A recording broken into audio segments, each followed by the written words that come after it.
चलिए आज पूनापुर गांव की उस रहस्यमयी हवेली की कहानी को परत दर परत खोलते हैं, जिसके दरवाजे दशकों से बंद हैं और जिसके पीछे छिपा है एक बहुत ही गहरा और काला सच।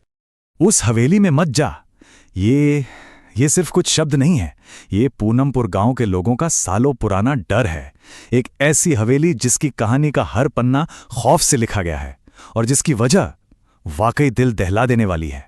पूनपुर गांव वैसे तो बहुत खूबसूरत है, लेकिन उसकी खूबसूरती के बीच उस पुरानी हवेली का डर हमेशा एक साए की तरह मंडराता रहता था।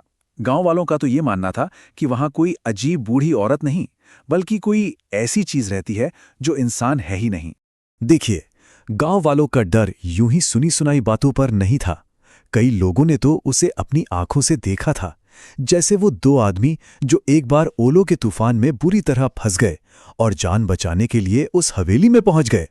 लेकिन अंदर उस औरत को देखते ही वो अपनी जान बचाकर ऐसे भागे कि फिर कभी उस तरफ मुड़कर भी नहीं देखा। सालों से कायम ये डर तब टूट गया जब गांव में 4 बाहरी लोग आए। उन्होंने खुद को हवेली का वारिस बताया और उनके आते ही गांव में डर की जगह एक नई चीज ने ले ली, लालच। तो ये हैं वो 4 लोग जिन्होंने कहानी को एक बिल्कुल नया मोड़ दे दिया। राजीव, उसकी पत्नी रिया और उसके 2 साथी रमन और प्रेम। इनका दावा था कि ये हवेली उनकी है और गांव वालों के डर को अंधविश्वास बताकर हंस रहे थे। लेकिन जैसे ही उन्होंने उस महल जैसी हवेली को देखा, उनके इरादे ही बदल गए। भूत प्रेत का सारा डर हवा हो गया और उनकी आंखों में सिर्फ एक ही चीज चमक रही थी, करोड़ों कमाने का लालच। हवेली के अंदर उनकी मुलाकात उसी रहस्यमयी बूढ़ी औरत से हुई। नाम था गौरी, और जैसे ही गौरी के मुंह से खजाना शब्द निकला, चारों के मन में जो लालच की आग थी वो और भड़क उठी। अब उन्हें हवेली की कीमत बहुत छोटी लगने लगी थी। अब ये जो नंबर है ना, 101, ये बहुत दिलचस्प है। जानते हैं ये क्या है? इतने गांव वाले खजाने में हिस्से के लालच में अगले ही दिन उन चारों के साथ हवेली पहुंच गए। सोचिए, बरसों का डर एक दिन के लालच के आगे कैसे फीका पड़ गया। खजाने की ये तलाश उन्हें हवेली की गहराइयों में ले गई, एक ऐसी जगह जहां एक ऐसा राज उनका इंतजार कर रहा था जो उनके लालच की पूरी कीमत वसूलने वाला था। खोजबीन के दौरान छत के एक टूटे हुए हिस्से पर सबका ध्यान गया। जैसे ही मलबा हटाया, एक अजीब सा पत्थर दिखा और उस पत्थर को हटाते ही नीचे एक तहखाने की सीढ़ियां नजर आईं। खोज अब एक बहुत ही रोमांचक मोड़ पर आ चुकी थी। तहखाने के अंधेरे से सबने मिलकर एक भारी भरकम लोहे का संदूक बाहर निकाला और संदूक को देखते ही गौरी पागलों की तरह चिल्लाने लगी, मिल गया मेरा खजाना। उस एक पल के लिए तो सबको लगा कि बस अब उनकी किस्मत चमक गई है। तो अब सबसे बड़ा सवाल यही था, उस भारी पुराने संदूक के अंदर आखिर ऐसा क्या था जिसे गौरी अपना खजाना कह रही थी। संदूक खुला और सबके होश उड़ गए। अंदर कोई सोना चांदी, कोई जवाहरात नहीं, बल्कि एक छोटे से बच्चे का कंकाल था। बस एक ही पल में लालच की चमक खौफ और उलझन में बदल गई। इस खौफनाक खोज के बाद गौरी ने आखिरकार वो राज खोल ही दिया जो उसने दशकों से अपने सीने में दफन कर रखा था। ये कहानी थी उसके उस खजाने के पीछे की दर्दनाक सच्चाई की।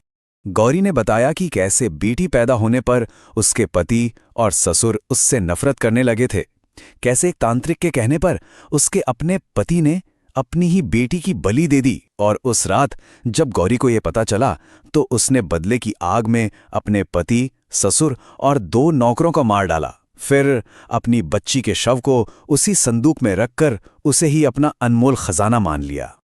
अब जब सच्चाई पूरी तरह सामने आ चुकी थी तो कहानी का आखिरी अध्याय शुरू हुआ, जहां लालच का अंजाम और न्याय का एक ऐसा रूप देखने को मिला जिसकी किसी ने उम्मीद नहीं की थी।